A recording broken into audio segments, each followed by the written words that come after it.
Hola, muy buenas noches. Pero sí, me parece excelente. Muy buenas noches. Son las 19 horas en punto de este lunes 15 de junio de 2020. Estamos en el Palacio Nacional de México, en la Ciudad de México. Vamos a iniciar la conferencia de prensa diaria sobre la situación de COVID-19, la pandemia causada por el nuevo coronavirus SARS-CoV-2. Hoy vamos a enfocarnos al informe técnico, vamos a comentar elementos que solemos presentar los lunes sobre la descripción en general de las personas que han estado enfermas, sus características, su comorbilidad, también la proporción de confirmados positivos y abrimos a preguntas y respuestas. Doctora Lomía, le pido si es tan amable de presentar. Con su permiso, señor subsecretario, muy buenas tardes con todas y con todos. Vamos a iniciar con la conferencia vespertina número 108, es la de esta noche, y estamos ya en el 15º día de esta nueva normalidad. Como se estuvo anunciando durante el fin de semana y desde el viernes, pues el día de hoy entró a operar el nuevo semáforo de riesgo COVID para la semana que inicia precisamente este lunes y termina el próximo domingo. Veamos nuevamente, repasando cómo quedó definido este semáforo. La siguiente, por favor. Como pueden ver, las entidades federativas ahora tienen colores diferentes en relación al mapa de la semana pasada. Ahora tenemos 16 entidades federativas en naranja, 16 entidades federativas en rojo. Esperamos que la difusión que se le ha dado a este cuadro durante el fin de semana esté teniendo el efecto en la población para que usted que se encuentra en casa mirando esta conferencia vespertina se identifique en qué entidad federativa se encuentra en este momento y por lo tanto entonces tenga la información de qué es lo que puede llevar a cabo en un nivel de riesgo o en el otro. Y para eso precisamente vamos a repasar ahora las actividades para cada uno de los niveles de riesgo. La siguiente diapositiva, por favor. Las actividades en el rojo, pues las estuvimos comunicando la semana pasada. Yo creo que muchos estamos conscientes de ellas, sabemos qué no se puede hacer y qué se puede hacer poco en un semáforo en rojo, pero no está de más repasarlas, pero ahora también lo haremos a la par de lo que se puede hacer en un nivel de riesgo de color naranja. En el caso de los hoteles, en el rojo, decíamos la semana pasada, puede haber solo un aforo de 25%, pero que además este aforo debe de estar orientado a hospedar personas que están en actividades esenciales, que son las que pueden estar en su momento requiriendo de este tipo de servicios. Ahora nos sumamos al naranja. En el naranja ya la ocupación puede ser o puede incrementarse hasta un 50% y asimismo también pueden utilizarse áreas comunes al 50%. Áreas comunes nos referimos precisamente a lo que sería, por ejemplo, el restaurante del hotel o las áreas del lobby o otras como tal, pero para las cuales también tenemos precisamente actividades específicas. Si nos vamos, por ejemplo, a los restaurantes y cafeterías, las entidades federativas que están en color rojo continúan con el mismo modelo de solamente comida para llevar, comida para recoger, o en el caso de los restaurantes en hoteles, solamente servicio a la habitación. En el caso de las entidades que están en color naranja, se permite ya un aforo del 50%, que además hay todo un lineamiento para que se pueda poner en práctica de cómo se debe atender a este aforo de un 50% para mantener siempre la sana distancia y además las medidas necesarias que se deben de dar entre el personal que asiste a los comensales, en este caso los meseros, los cocineros, los recepcionistas, de qué medidas deben de llevar a cabo también para evitar en la medida de lo posible un contagio, recordando que todas estas personas no pueden presentarse a laborar si están enfermas. Las que se presentan a laborar es porque están asintomáticas, pero aún así hay medidas que hay que llevar a cabo para evitar los contagios. En el caso de las peluquerías, barberías, estéticas, en el nivel de riesgo máximo, que es el rojo, solamente servicios a domicilio. Ahora, en el nivel de riesgo naranja, también 50% y con citas. La idea de las citas es que el establecimiento pueda prepararse y pueda realizar las adecuaciones correspondientes para poder guardar las medidas de sana distancia. De ahí la importancia que puedan agendarse para poder tener estas medidas por adelantado.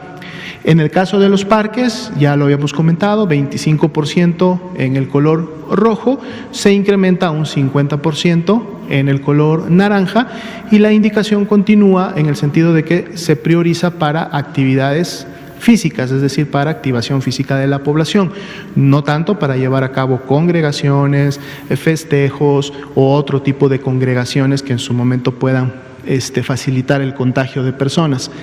Los mercados, los supermercados en rojo, ya dijimos, 50%, una persona por familia. En naranja solamente se incrementa el aforo, puede ser ahora hasta un 75%, pero se mantiene la restricción de que sea una persona por familia. En el caso de los estadios y el deporte profesional son similares, tanto en rojo como en naranja se mantiene la misma indicación, es decir, pueden llevar a cabo juegos a puerta cerrada, pero en estos dos colores todavía no se permite el ingreso de personas ni que los estadios tengan participación. ¿Sí? Esto es porque estos se consideran entre prácticamente la gran mayoría de eventos que se pueden llevar a cabo en la vida social del país, pues precisamente los estadios y este tipo de deportes son los que pueden congregar dentro de un espacio a un número muy grande de personas. Por eso, en este caso, aún en naranja, todavía se mantiene la restricción que se tenía en el color rojo. Veamos en la siguiente diapositiva. Todas estas actividades, recordemos, para las entidades federativas que tienen el nivel máximo de riesgo rojo, no pueden llevarse a cabo. Es decir, estas actividades se mantienen cerradas, se mantienen suspendidas. Pero entonces ahora veamos las entidades federativas que tienen el color naranja, si hay o inicia la posibilidad de un aforo. En el caso de los gimnasios, spas y similares, dice 50% y también solo con citas. ¿Y por qué la cita? Porque es importante que el establecimiento pueda acondicionar el uso de sus aparatos, el uso de su personal, el uso de lo que tienen que llevar a cabo como servicio para que se mantenga ese 50% de aforo y por lo tanto ese distanciamiento social al interior. Los cines, teatros, museos y algunos otros eventos culturales que tengan menos de 500 localidades pueden empezar a ofrecer sus servicios, pero solo con un 25% de aforo. Es decir, si tengo 100 butacas al interior del establecimiento, solo puedo ocupar 25. Y esas 25, lógicamente, no todas juntas en una esquina del establecimiento, sino que esas 25 deben estar repartidas a manera de sana distancia en todo el establecimiento, precisamente para lograr el distanciamiento al interior de dichas áreas. En el caso de los centros comerciales, igual, aforo de 25%, y esto significa el aforo de las personas que ingresan o que pueden a su vez ingresar a alguno de los establecimientos del centro comercial, y esto es una actividad que debe de ser controlada por los mismos operarios, tanto del centro comercial como de las tiendas que están al interior, y el objetivo es el mismo, mantener sana distancia. Al tener pocas personas ingresando a este tipo de establecimientos, la idea es que éstas estén esparcidas en el lugar, que no estén congregadas y que se pueda realmente guardar los metros necesarios. En el caso de los lugares de culto, 25% también pueden tener un aforo de esa cantidad, igual deben de estar distribuidos al interior de la iglesia, de la sinagoga, de la mezquita, del lugar de culto que dependiendo de la religión utilicen, deben de estar dispersos y guardando la sana distancia, además de las medidas sanitarias que se aplican al ingreso de cada una de ellas. Recordemos que en estos colores, las personas con factores de riesgo y de la tercera edad, la recomendación todavía es quédate en casa, es mantenerse resguardados. Ellos reinician cierta actividad hasta que estemos todavía en un color amarillo y preferentemente en un verde. Todo lo que son congregaciones masivas como conciertos, congresos, etcétera, se mantienen todavía cerrados, ahí no hay cambios en los colores, así también como lo que son los bares y cantinas se mantienen todavía cerrados, ahí no hay diferencia al color rojo. ¿no? Esto lo vamos a estar repasando toda la semana para que la población quede bien informada y sepa cómo cuidarse y prevenir del incremento de contagios. Veamos ahora sí la primera diapositiva del panorama, donde tenemos la pandemia, cómo se ha estado comportando. Hoy día se redujo un índice porcentual, 1% de 23 que veníamos viendo prácticamente los últimos días, hoy está en 22, eso es muy poquito. Sin embargo, vemos cómo la región europea prácticamente ya se igualó en porcentaje a la del Mediterráneo oriental. La región de las Américas mantiene por encima del 50%, la hemos estado viendo fluctuando entre un 55 y un 54 en las últimas semanas, más allá de los números totales, ¿no? Pero definitivamente la pandemia a nivel mundial, por lo menos la pandemia reciente, la que ha ocurrido en los últimos 14 días, continúa concentrándose en la región de las Américas y ahora de una manera mucho más evidente. La siguiente diapositiva son las actualizaciones para las cifras del día de hoy. Más de 415,000 personas que han sido estudiadas, que fueron clasificadas como casos sospechosos de COVID, ingresaron al protocolo correspondiente. De este grupo, 211,616 salieron negativas a la prueba que busca virus SARS-CoV-2, por lo tanto son descartadas a COVID-19, pero 150,264 fueron confirmadas al virus SARS-CoV-2, por lo tanto son el caso confirmado también a su vez de COVID-19. El día de hoy también se actualizan, lamentablemente, las personas que fallecen a consecuencia de las complicaciones de la enfermedad, siendo la carga acumulada desde que inició la epidemia en México hasta el momento de 17,580 defunciones. Veamos la siguiente diapositiva. Va a ser la carga acumulada, distribuida precisamente por entidad federativa. Tenemos los rangos de colores, continúan siendo todos los estados que en este rango mantienen la mayor cantidad de casos acumulados hasta el momento. Si vemos la siguiente diapositiva, los podemos identificar rápidamente, que son Ciudad de México y el Estado de México, siempre han estado desde un inicio de la epidemia. Recordemos también que la base poblacional, o sea, en este caso tener una gran cantidad de habitantes en estas entidades federativas y sobre todo en sus principales metrópolis, en sus principales localidades, lógicamente es un factor que contribuye a que la transmisión y en su momento la carga de casos confirmados se dé con mayor cantidad. De ahí podemos ver ya en otra escala o la que sigue a Baja California, Tabasco, Veracruz, Sinaloa y Puebla. Aquí tenemos la carga reciente, es decir, los casos confirmados activos, 20,392, distribuidos también por entidad federativa. Aquí siempre vamos a ver que las entidades federativas pueden estar cambiando de color, yendo de un color más claro a un color más oscuro, mantenerse en el color oscuro por más tiempo, bajar o subir, y esto tiene que ver porque es una ventana móvil, ¿no? Todos los días se está actualizando en función de los últimos 14 días solamente, y por eso hay este tipo de fluctuaciones.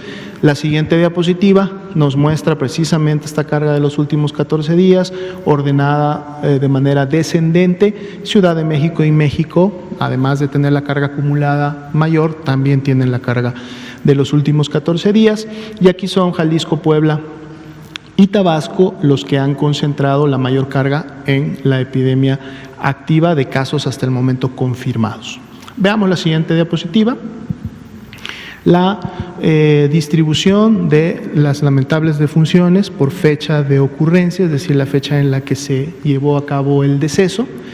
Podemos ver también que están graficadas en el color naranja claro aquellas 1,615 defunciones que tienen una muestra de laboratorio pero que todavía está pendiente su resultado, y podemos prácticamente verlas distribuidas en los últimos 20 días, aunque la mayoría de ellas se encuentra prácticamente concentrada en los últimos 12 días. En la medida que se vayan confirmando, podremos empezar a ver cuál es la carga real de las defunciones, aunque lo que sí podemos notar, aún tomando en cuenta las defunciones sospechosas, es que esta tendencia ascendente que se evidenciaba hasta la quincena de mayo, de la quincena de mayo a la fecha, ha tenido una estabilidad que todavía está en la parte superior, y todavía no vemos una evidencia clara de si eso podría empezar a disminuir. Veamos la siguiente diapositiva.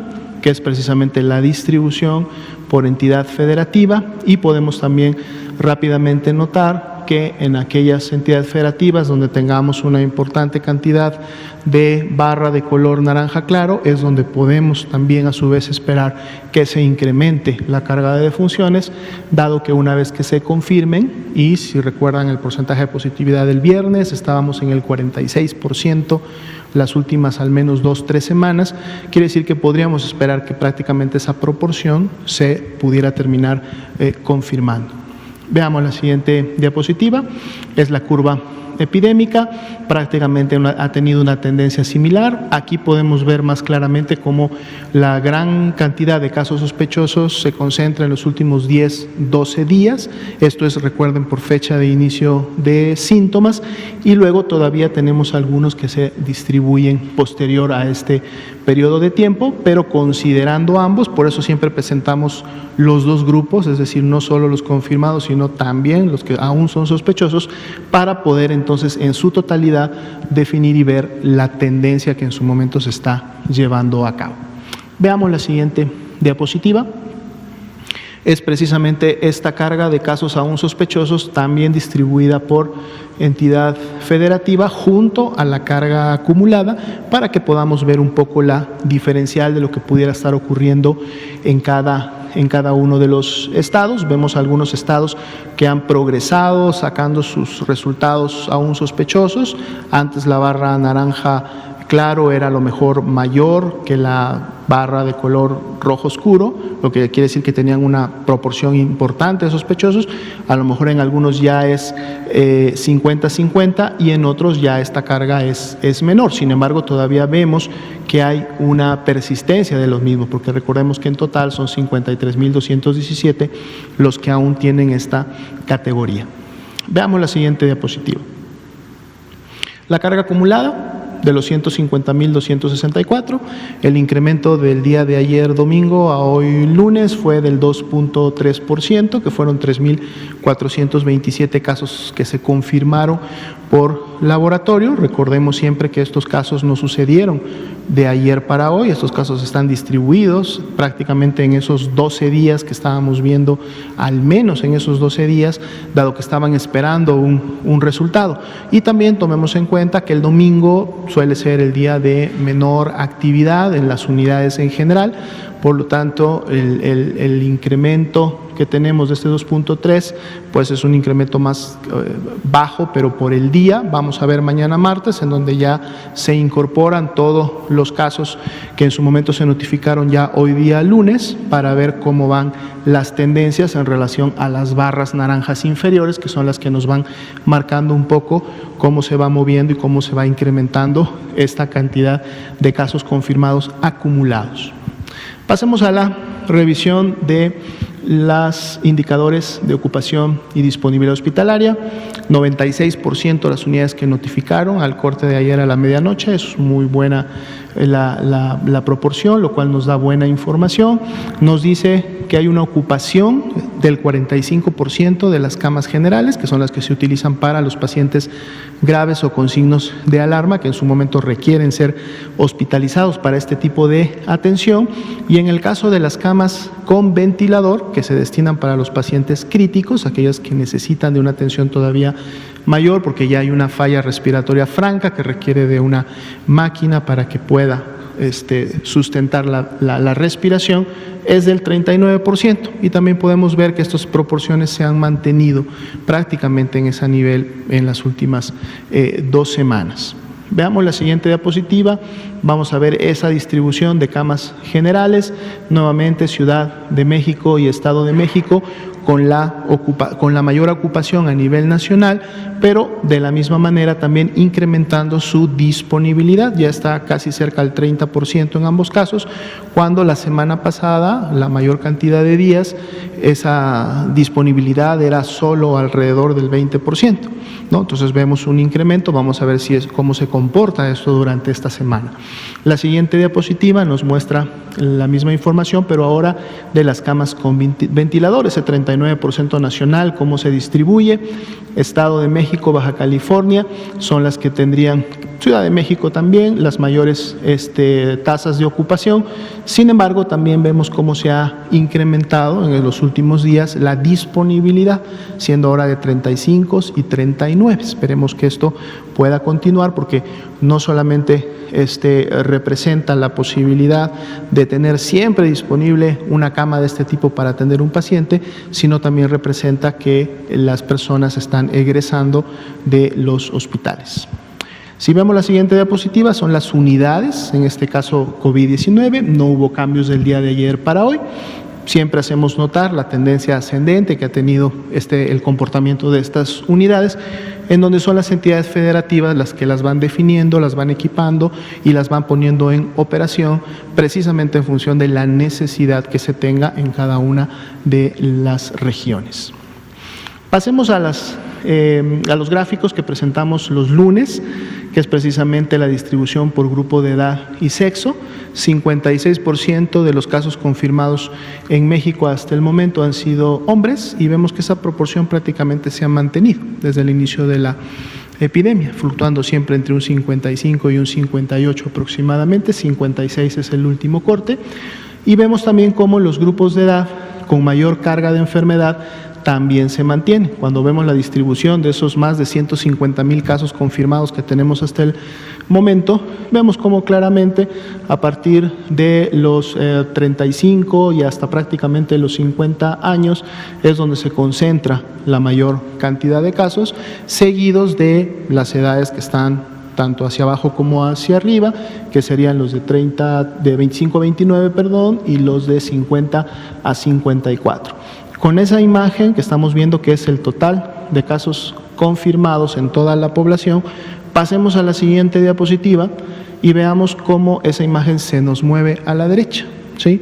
Porque en este caso ahora son la distribución de edad y sexo, pero de las defunciones.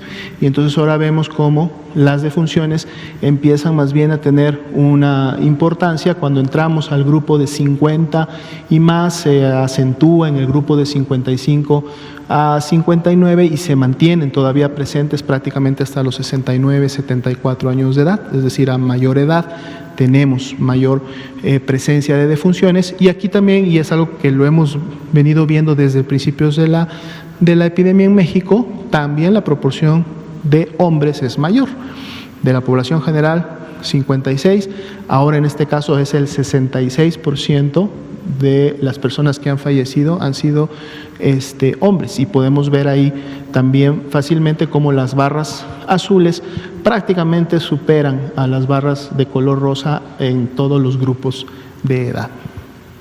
Veamos la siguiente diapositiva, que es precisamente las comorbilidades o algunos otros factores de riesgo que han estado asociadas a las personas que lamentablemente han perdido la vida. La hipertensión, la diabetes y la obesidad continúan a la cabeza con las mayores proporciones observadas. El tabaquismo se ha mantenido también alrededor de 7-9%, también como un factor de riesgo asociado.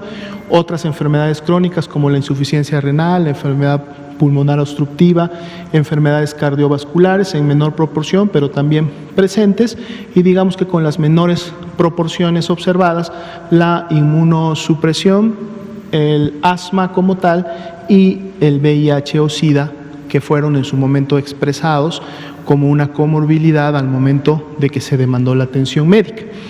Por lo tanto, con al menos una comorbilidad asociada tenemos al 72% de las defunciones, y un 28% de ellas no expresó o no se detectó, por lo menos durante la atención, alguna comorbilidad. Veamos la siguiente y última diapositiva. Son precisamente los índices de positividad, a diferencia de los que presentamos el día viernes, que es la positividad por semana epidemiológica, pero cómo se va presentando para cada una de las semanas. Aquí también las podemos ver cómo se han ido comportando para los diferentes estadios clínicos en que los pacientes han llegado o llegaron a demandar la atención, pero además podemos también ver la positividad acumulada. lo que podemos notar, y lo hemos estado viendo desde que se inició el análisis de estas gráficas, siempre la positividad ha sido mayor en relación a mayor la gravedad de la persona. Los pacientes ambulatorios son los que han tenido la menor positividad, y digamos que la positividad acumulada, o sea, la que tenemos desde que inició la epidemia hasta el momento, es del 42%, la cual inclusive está cerca de ese 46% que veíamos para una semana en específico, y que sobre todo ha sido de las últimas 2 o 3 semanas hasta el momento de la epidemia. Sería la actualización para hoy. Muchas gracias. Gracias, doctor José Luis Salomía. Son las 19:25. Vamos a abrir a preguntas y respuestas. Adelante, Juan Hernández, usted, Daniela Pastrana. Nos seguimos por allá. Alejandro, muy buenas tardes. Carlos está aquí también, por favor. Ahí vamos distribuyendo. Buenas noches, subsecretario, doctor Gatell. Buenas noches al doctor también. Yo le traigo una cuestión sobre los 585 médicos cubanos que llegaron desde el 27 de abril. ¿Qué labores están realizando en el área de salud? Porque el día de ayer, nuestro compañero youtuber, bueno, tengo muchos compañeros youtubers, antes que nada, Alviruela, salió a tomar el punto de vista de los ciudadanos de ayer en Querétaro por la manifestación que usted ya sabe, a lo mejor usted conoce también, y tiene una opinión equivocada sobre la labor que están realizando pues, estos médicos cubanos, doctor. Opinó el ciudadano de Querétaro que los especialistas cubanos no son agentes que vienen a manejar asuntos de salud, sino que vienen que son infiltrados, para manejar guerrillas en nuestro país. Eso es lo que quiero que les explique, sobre todo a la ciudadanía, para que pues, les pueda quedar claro la labor que vienen a hacer los 585 médicos cubanos. Muchísimas gracias, doctor. Muchas gracias. No tengo información directa. Este es un proyecto de colaboración que ha establecido el Gobierno de la Ciudad de México. Me parece que la semana pasada la secretaria de Salud de la ciudad, nuestra querida doctora Oliva López Arellano, lo había comentado públicamente, y ellos tienen los elementos específicos. La Ciudad de México, como otras ciudades grandes o como una entidad federativa que tiene un área de colaboración internacional, de relaciones internacionales, que tiene una multiplicidad de proyectos, no solo sino muchísimos otros, y hasta donde conozco indirectamente existen relaciones de cooperación con muchísimos países. Estoy apercibido que ahora ha llamado la atención a algunos segmentos de la sociedad el tema de Cuba como una inquietud especial. Ayer vi una carta conjunta que publican varias mesas directivas de asociaciones gremiales de salud, de medicina, incluida la que yo pertenezco, la Asociación de Microbiología Clínica e Infectología. Y en el texto pareciera generar una gran inquietud el tema de una nacionalidad en particular. No sé por qué. Las relaciones de colaboración han existido en México y en las entidades federativas con muchísimas naciones. A través de la Organización Panamericana de la Salud también el gobierno ha tenido múltiples relaciones de colaboración en esta administración, en la anterior. Yo creo que una de las características de México como un país moderno, solidario, con una visión amplia de las relaciones internacionales, que siempre ha sido motivo de enorme orgullo, una visión de absoluto respeto. Es muy conocido que la doctrina diplomática de México por muchísimos años ha tenido una visión de inclusión, de respeto, de amistad con prácticamente todos los pueblos del orbe. Entonces sí me llama la atención que ahora cause tanta inquietud. Pero respecto al programa específico de la colaboración, yo creo que hay que ver qué nos puede informar el Gobierno de la Ciudad de México. Muchas gracias. Juan Hernández, Grupo Cantón, Periódico Basta. Muy buenas tardes, doctor. Buenas noches. Dos preguntas rápidas. La primera, últimamente en redes sociales está saliendo, está empezando a darse una alerta de el famoso virus Nipah, VNI, que según esto lo está reportando la Organización Mundial de la Salud, que según esto es más mortífero que el coronavirus. No sé si tengan ustedes alguna información al respecto. Están hablando de este rebrote que está dando aquí en una ciudad de la India y que están poniendo en alerta. Eso es el primero. Y segundo, ahorita estos 16 estados que han estado, que iniciaron en esta jornada, ¿cuáles han sido los primeros reportes que les han dado precisamente de movilidad, cómo se ha reintegrado la industria y sobre todo qué consejos le han pedido en este caso los mandatarios, precisamente para echar a andar esta nueva normalidad? Gracias. Muchas gracias. Le respondo lo segundo. Lo primero le pido al doctor Alomía, quien es el punto focal nacional para el Reglamento Sanitario Internacional en México, quien nos comenta de esto. Sobre los mandatarios estatales, el semáforo naranja y la reactivación de la vida pública. Como comentábamos a lo largo de la semana previa, desde hace 3 semanas establecimos una mecánica de la conversación, del intercambio de puntos de vista técnicos con las autoridades sanitarias estatales, que son los gobiernos estatales, y ha funcionado de manera muy productiva la conversación que tenemos periódicamente. Generalmente la tenemos los martes, esta semana la vamos a tener el jueves, ya está convocando nuestra secretaria de Gobernación para este encuentro. Por parte de los gobernadores y la gobernadora de Sonora y la jefa de gobierno, se convoca a través de la Conferencia Nacional de Gobernadores. Los puntos de vista, las inquietudes, las perspectivas, las sugerencias siempre son muy productivas y son variadas. Hay distintas perspectivas entre las y los mandatarios estatales, pero contribuyen siempre a poner sobre la mesa de conversación los aspectos de todo tipo que son relevantes para el manejo de una epidemia como esta. Hemos dicho una y otra vez que en todo el mundo una epidemia como esta, para la que no existen vacunas o tratamientos específicos, la pieza central de su manejo es este distanciamiento físico entre las personas. Ojalá que acompañado de solidaridad social.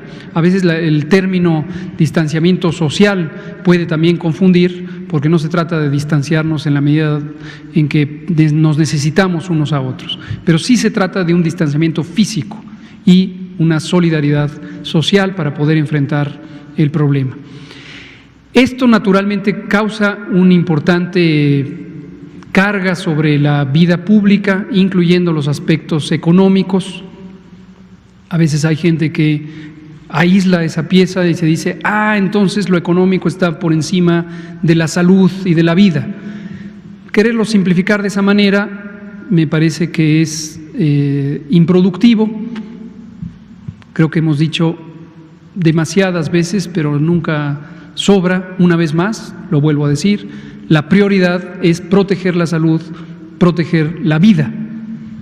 Pero cuando pensamos en la economía, cuando analizamos la economía, cuando hablamos de la economía, nos estamos refiriendo a que de ella depende el bienestar social. Y para mayor claridad, hay personas que podrían estar en grave posibilidad de no alimentarse. Así de claro es el asunto. Hay personas, y no pocas, que viven al día, que no tienen un ingreso fijo, que necesitan salir para poder vender un producto, ofrecer un servicio y obtener su ingreso diario. Viven al día, no tienen ahorros, no están en una nómina, no tienen una red social suficientemente sólida para recibir préstamos, y entonces pueden caer en una bancarrota económica y por consiguiente social. Y esto es muy preocupante, porque además la posibilidad de recuperarse rápido es baja. Por eso es que no podemos perder de vista la importancia del aspecto del bienestar social. No me extraña que personas que tengan garantizados sus ingresos les parezca un poco más remoto visualizar que la mitad del país vive al día, pero esa es la realidad. La economía mexicana por muchos años ha sido extremadamente desigual, inequitativa, y esto se profundizó en las últimas décadas, 3 o 4 décadas. Entonces, por eso es muy importante. En este sentido, los gobiernos estatales, retornando a su pregunta, me parece que en su mayoría han tenido una visión bastante amplia para considerar los aspectos inmediatos de la protección de la salud, enfocado a evitar contagios o disminuir la probabilidad de contagios del virus SARS-CoV-2, pero también considerar la necesidad de reactivar los elementos de la vida pública que permitan a las personas satisfacer necesidades fundamentales. Entonces, eso es lo que ha ocurrido. En la configuración del semáforo hemos dejado muy claro la importancia de tener una sola metodología, que la tenemos, pero también hemos destacado que eso no debe interpretarse como una restricción para los gobiernos estatales que puedan ejercer sus atribuciones como autoridad sanitaria y tomar decisiones. Si reciben una calificación de naranja y consideran localmente que en todo el estado o en algunas regiones del estado se debería tener restricciones mayores a las recomendadas para el color naranja, lo pueden hacer. Nada se los impide y cuentan con nuestro respaldo porque confiamos en que su apreciación de la realidad epidemiológica y social a nivel local es más exacta, más elaborada, más completa que lo que podríamos tener nosotros en el nivel federal. Muchas gracias, Juan. El virus. Sí, por favor. Comentar precisamente la unidad de inteligencia epidemiológica de la Dirección General de Epidemiología, hemos comentado en varias ocasiones, una de sus actividades diarias es precisamente realizar un monitoreo de medios, no solamente medios nacionales, sino también medios internacionales, y estar al pendiente. Precisamente en el corte que nos compartieron el día de hoy a las 5 de la tarde, nos hacen referencia a estas notas que han estado circulando en relación a un brote de este virus Nipah, esta enfermedad, en la India, ¿no? Algunos medios han asociado la presencia inclusive de probablemente 18 defunciones. Lo que nosotros hacemos lógicamente es rápidamente ir a consultar las fuentes oficiales de la OMS. En las fuentes oficiales de la OMS o a través de la comunicación segura que mantenemos como responsables del Reglamento Sanitario Internacional en México, aún no hemos recibido, digamos, información ampliada a la que está circulando.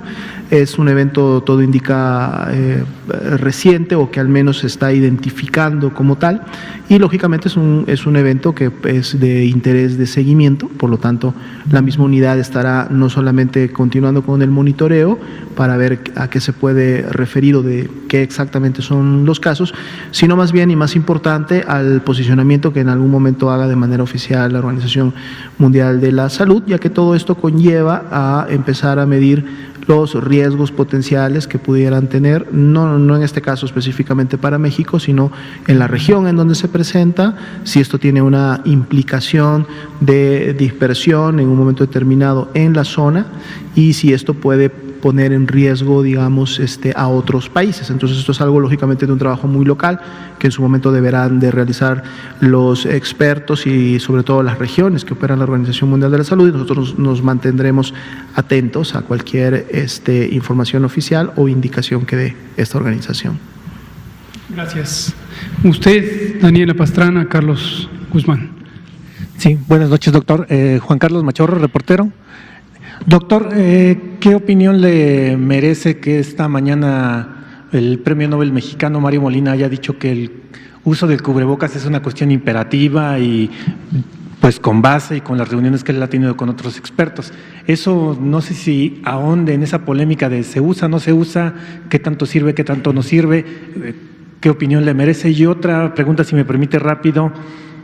Ya nos han explicado la cuestión de los deportes masivos que se deben llevar a cabo a puerta cerrada, pero en el caso de las actividades deportivas universitarias o de menores de edad tendrían ese mismo trato, o estas, llamémosle ligas deportivas, como las de fútbol americano, que empiezan creo que como en 2 meses, ONEFA, CONADEI, etcétera, podrían tener otro trato porque su público y quienes lo realizan ese deporte pues son gente menores de 20 años, que son la población menos contagiada. O sea, ¿podrían llegar a tener un trato diferente, si se puede decir esa palabra? Gracias. Muchas gracias. Respecto a lo que presentó esta mañana el doctor Mario Molina Enríquez, desafortunadamente no pude ver la presentación, pero tengo conocimiento de la publicación que recientemente hizo en esta revista de la Academia de Ciencias de Estados Unidos. De hecho, tengo el privilegio de que el propio doctor me mandó su artículo un par de días antes de la publicación, cosa que le agradezco. Tengo un enorme respeto por el doctor Mario Molina, considero que desde luego es un orgullo de la ciencia mexicana y me parece muy bien que contribuya a la reflexión científica y a la evidencia útil. La pieza en sí misma, el artículo, vale la pena revisarlo en detalle, creo que contribuye a algunos elementos de evidencia que deben conjuntarse para tener una idea más acabada sobre los potenciales beneficios del uso de cubrebocas y también sobre sus límites. Algunos de los aspectos que aporta esta publicación es que hace un análisis de la efectividad a nivel poblacional cuando compara distintos escenarios, concretamente el de China o el de Wuhan, China, el de Italia y el de Estados Unidos, y es un reto muy importante en términos científicos evaluar el impacto de un fenómeno que requiere un uso poblacional. Justamente parte de las limitaciones que tiene varios de los artículos previamente publicados es que si bien evalúan de manera experimental o basados en modelaciones matemáticas el potencial impacto de los cubrebocas en reducir la transmisión de coronavirus, se basan en el enfoque individual, en el enfoque de la persona y cómo reduce la cantidad de partículas virales que son propagadas. En este caso, también como toda publicación científica, como todo estudio, tiene algunas limitaciones, sobre todo por la fuente de información que es muy macro, hace una síntesis de la información que proviene, por ejemplo, de qué tanto se utilizaron las medidas. O sea, él hace una comparación entre lugares geográficos que tuvieron indicación de uso de cubrebocas o no lo tuvieron y que lo tuvieron a distintos tiempos.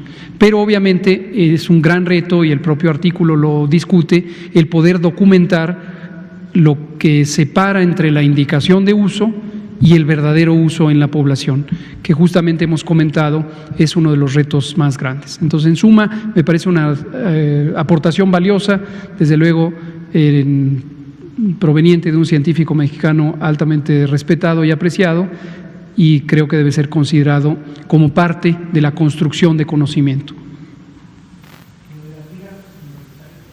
Ligas universitarias, independientemente de universitarias o no, y de la edad del posible público, hemos identificado, y lo hemos comentado a lo largo de los últimos días, o los días más recientes, el número de personas que accede al espacio público y la movilidad, el rango de movilidad o el intervalo de movilidad de esas personas son las dos variables más relevantes que determinan la probabilidad de una reemergencia o rebrote o continuidad de la epidemia, y también del tamaño que se puede esperar tenga esos rebrotes.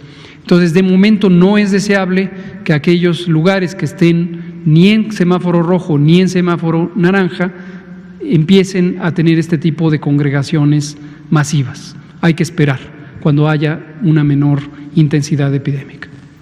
Muchas gracias. Carlos Guzmán y Daniela Pastrana.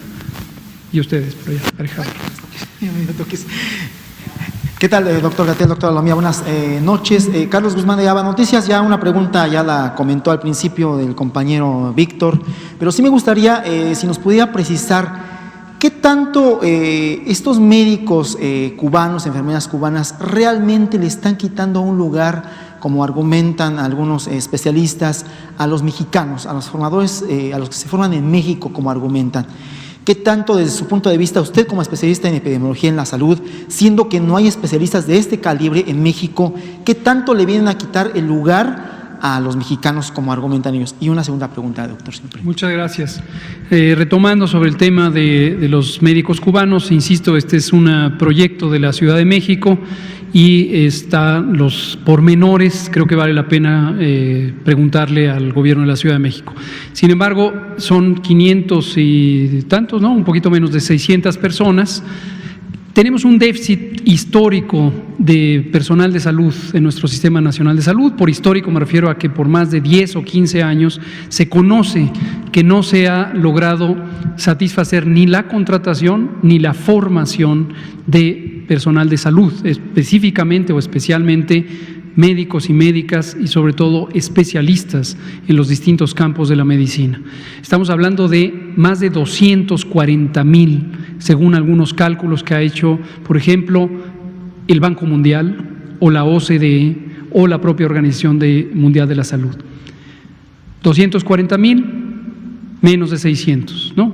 ¿Cuántos me dijo usted? 585. 240,000. 585. Aprecio difícil, aún sin conocer los pormenores de esta colaboración, que eso pudiera representar un reto para las oportunidades laborales de las personas profesionistas de la salud en México. Recordarán ustedes que cuando empezó COVID se abrió la convocatoria de médicos del bienestar y el doctor Esbarch del INSABI presentó aquí en varias ocasiones los detalles del tipo de profesionistas que nos hacían falta: infectólogos, infectólogas, personal de medicina crítica, especialistas en terapia intensiva, inhaloterapeutas, neumólogas y neumólogos, anestesiólogas y anestesiólogos, por considerar solo algunos de los que tengo en este momento en mente. Y se abrió la convocatoria. Estábamos buscando más de 45,000 personas. Lo fuimos obteniendo lentamente. Tenemos ahorita, si no tengo mal el dato más reciente, un poco más de 42,000 profesionales de la salud que han sido contratadas y contratados. Y esto es muy positivo porque refleja una actitud, desde luego, de vocación de servicio. En un momento dado, quien le parezca que esto podría ser una amenaza, pues me gustaría que pudiéramos ver por centenas de miles este personal de salud dispuestos a incorporarse al puesto de trabajo, ¿no? No considero que pudiera ser una amenaza. Tenemos otras colaboraciones que el país o los estados han establecido en otras ocasiones, por ejemplo, con organizaciones internacionales de asistencia o fundaciones, médicos del mundo, médicos sin frontera, que han actuado en México en varios contextos cuando hay desastres naturales y demás.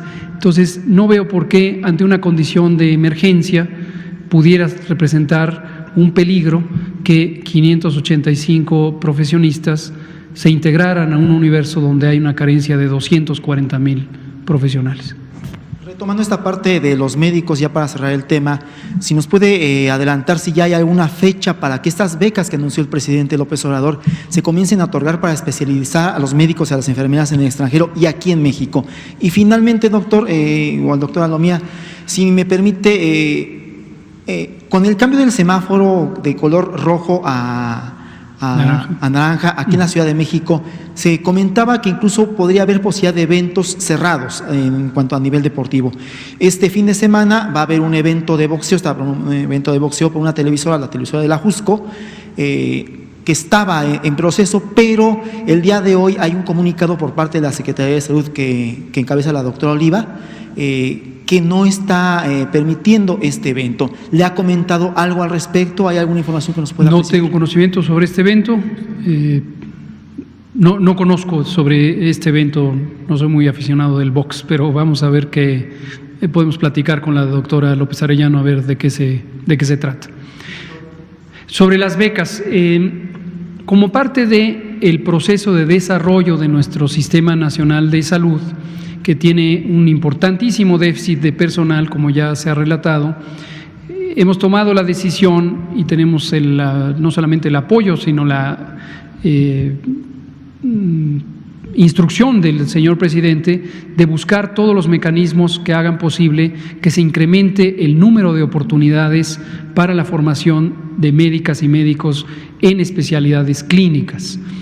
Tradicionalmente se abrían un poco menos de 10,000 campos clínicos en las distintas especialidades cada año a través de un concurso, un examen de concurso que es el examen de selección para residentes para formar sus especialidades, y esto tenía un límite, una cuota que era, insisto, en menos de 10,000.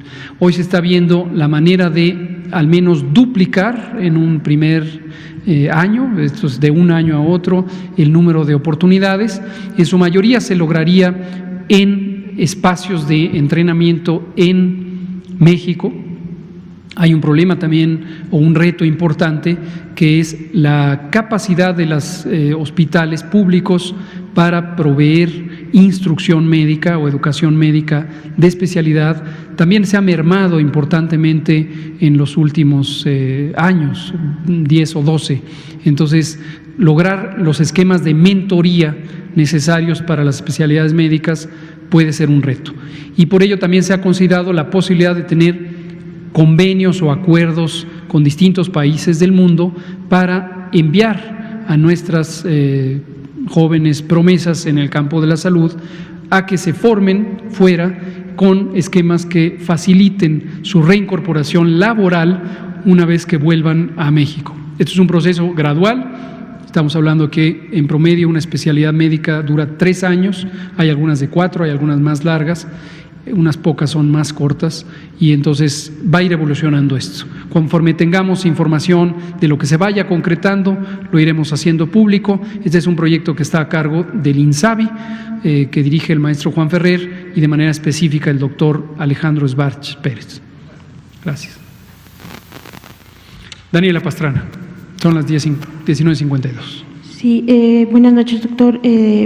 Nos están preguntando mucho, o nos insisten en que le preguntemos sobre la curva epidémica de Toluca o del Valle de Toluca, cuál es el diagnóstico que tienen de la ciudad, cómo están las cosas ahí. Y yo tengo una pregunta sobre las defunciones que no tienen comorbilidad, o sea, las otras pues están muy claras, 72%, pero este 28% que no presenta comorbilidades, quiero saber si tienen algún diagnóstico de qué es lo que finalmente puede haber llevado a las defunciones de este grupo. Gracias. Con mucho gusto, le pido al doctor Alomía si nos da estos detalles. Claro que sí. Recordando, hay alrededor de un 26-27% que, como comentaba, no expresaron o se detectó una comorbilidad al momento de tomar el estudio de caso. La información que nosotros presentamos proviene no de la historia clínica o del proceso de atención médica, que es donde en su momento realmente pues, se puede todavía llevar a cabo una detección más a fondo, posterior a los estudios y análisis clínicos que se le hace a cada paciente.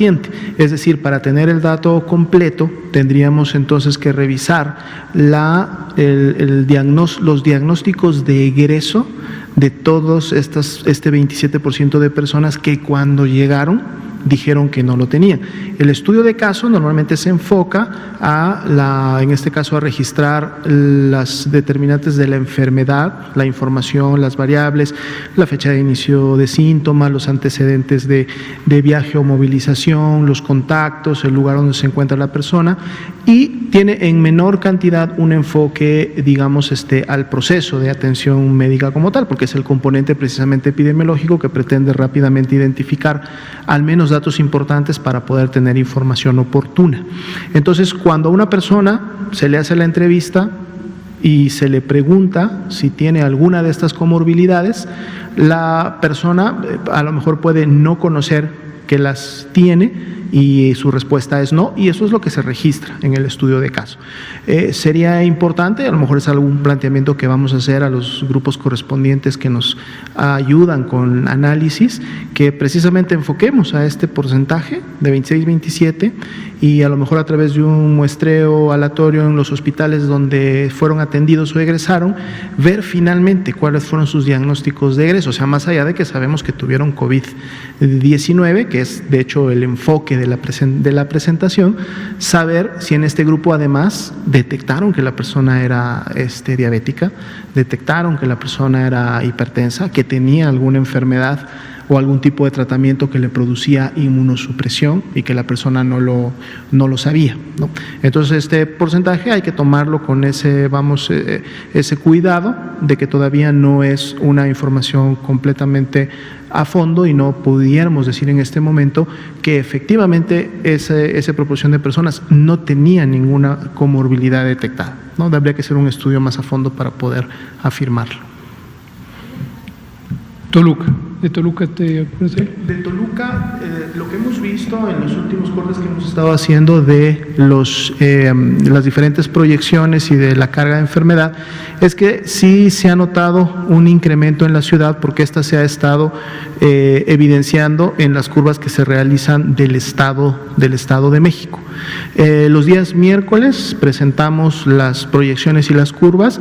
Si gustan, incluimos Toluca para poder tener la información muy puntual. Perfecto. Gracias, doctora Lomía. Alejandro, por favor. Sí, yo quisiera hacer una pregunta sobre pruebas. Es en relación primero a de las que son PCR. ¿Hasta qué punto este atraso de 53.217, lo podemos considerar así, en dar resultados, que son los resultados pendientes, está afectando el manejo numérico de la pandemia? Es decir, si sabemos que hay positivos o que si es conveniente el paso de un semáforo a otro, de un color a otro, ¿no? Digo, a lo mejor podría pedirse a los estados que si tienen cierto número de casos pendientes, pues que los resuelvan para poder resolverlo, ¿no?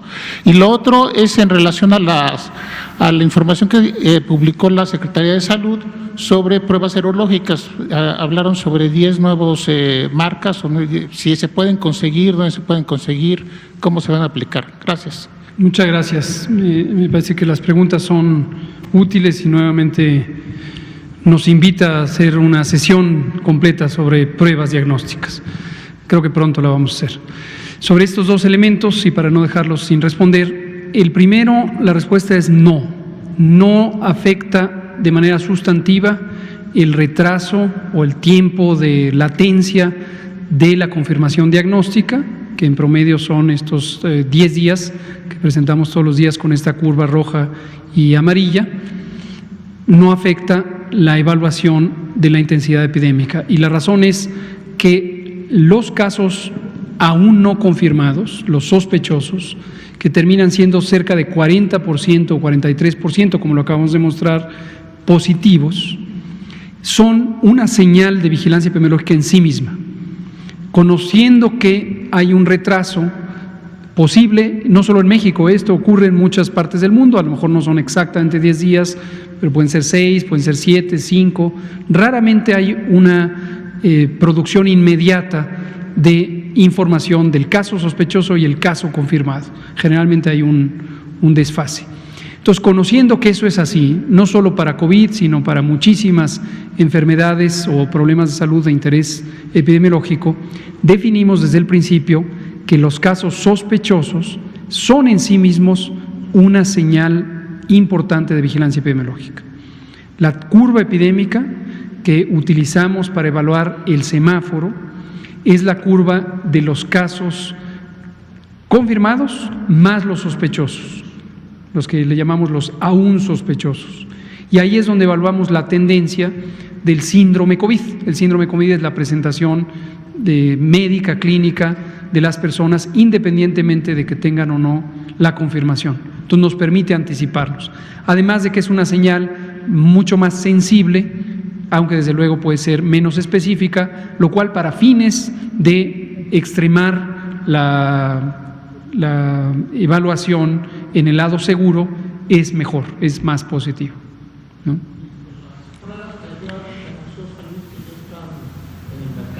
Eso es. Aquí tenemos, todavía no existe una posición oficial de la Secretaría de Salud, la estamos preparando. Entonces aquí lo que tenemos es COFEPRIS, la Comisión Federal para la Protección contra Riesgos Sanitarios, autorizó con ciertos límites en el contexto de la emergencia algunas pruebas rápidas. Y estas pruebas rápidas están autorizadas para el uso con ciertos límites, lo que de ninguna manera, enfatizo, de ninguna manera, vuelvo a enfatizar, de ninguna manera debe interpretarse como una recomendación de la Secretaría de Salud para utilizarlas. La posición formal que estamos preparando, que está preparándose con un cuidadoso análisis técnico de la evidencia científica y técnica sobre el desempeño de estas pruebas, sobre las mejores prácticas de lo que se hace en otras partes del mundo, y que nos ha llevado cierto tiempo porque estamos haciendo precisamente consultas directas con otros gobiernos y con la Organización Mundial de la Salud.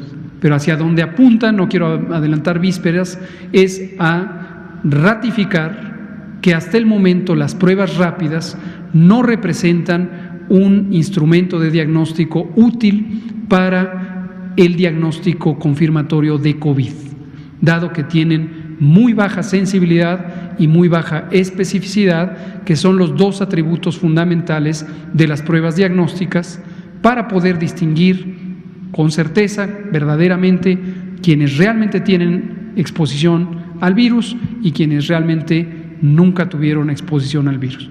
Entonces, esa es la posición hasta el momento, todavía no la publicamos como formal, pero no debemos confundir la autorización sanitaria de estas pruebas como una recomendación de la Secretaría de Salud de utilizarlas, porque no hay recomendación en ese sentido. Muchas gracias, Alejandro. Son las 20:01. Aquí vamos a tener que parar, pero mañana podemos retomar. Muchas gracias por sus cuestionamientos. Gracias.